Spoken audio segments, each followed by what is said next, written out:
Alain, propos sur le bonheur. Connais-toi.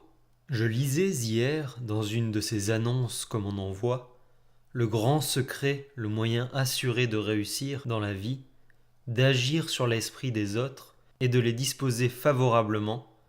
Il s'agit d'un fluide vital que tout le monde possède, mais dont le célèbre professeur X connaît seul l'usage.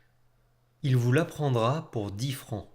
Désormais, on pourra dire que ceux qui ne réussissent pas dans leurs entreprises n'avaient pas 10 francs à dépenser, etc.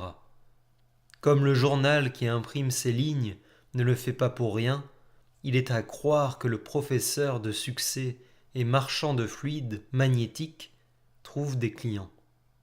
Comme je réfléchissais là-dessus, il me vint à l'esprit que ce professeur était sans doute bien plus habile qu'il ne croyait. Tout fluide mis à part, que fait-il? S'il donne aux gens un peu de confiance, c'est déjà beaucoup. C'est assez pour que ses clients triomphent de ces petites difficultés dont on se fait des montagnes. La timidité est un grand obstacle, et souvent le seul obstacle. Mais je vois bien mieux. Je vois qu'il les forme à l'attention, à la réflexion, à l'ordre, à la méthode, sans peut-être s'en rendre bien compte lui-même. Dans toutes ces prétendues projections de fluide, il s'agit toujours d'imaginer avec force quelqu'un ou quelque chose.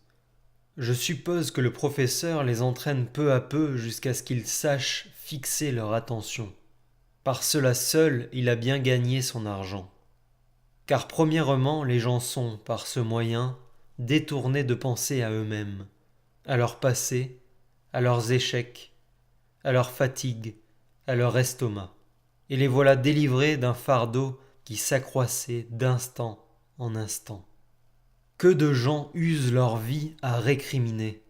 Deuxièmement, ils en viennent à penser sérieusement à ce qu'ils veulent, aux circonstances, aux personnes, et distinctement, au lieu de tout brouiller et ressasser, comme on fait quelquefois en rêve, qu'après cela le succès leur arrive, cela n'est pas étonnant.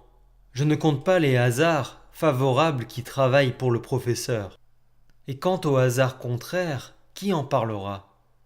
Communément, chacun pense qu'il a des ennemis, et se trompe en cela. Les hommes n'ont point tant de suite, mais il est ordinaire que l'on cultive ses ennemis bien plus attentivement que ses amis.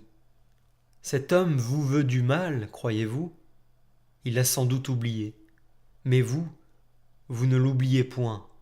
Seulement par votre visage, vous lui rappelez ses devoirs. Un homme n'a guère d'autres ennemis que lui-même.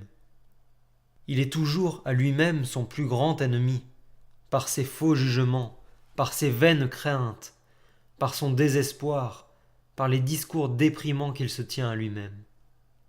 Dire simplement à un homme « Votre destin dépend de vous », c'est un conseil qui vaut bien 10 francs. On a le fluide par-dessus le marché. Au temps de Socrate, il y avait à Delphes, comme chacun sait, une espèce de sibylle inspirée par Apollon et qui vendait des conseils sur toute chose. Seulement, le dieu, plus honnête que notre marchand de fluide, avait écrit son secret au fronton du temple. Et lorsqu'un homme venait interroger le destin afin de savoir ce que les choses feraient pour ou contre lui, il pouvait lire, avant d'entrer, ce profond oracle, bon pour tous. Connais-toi. 23 octobre 1909.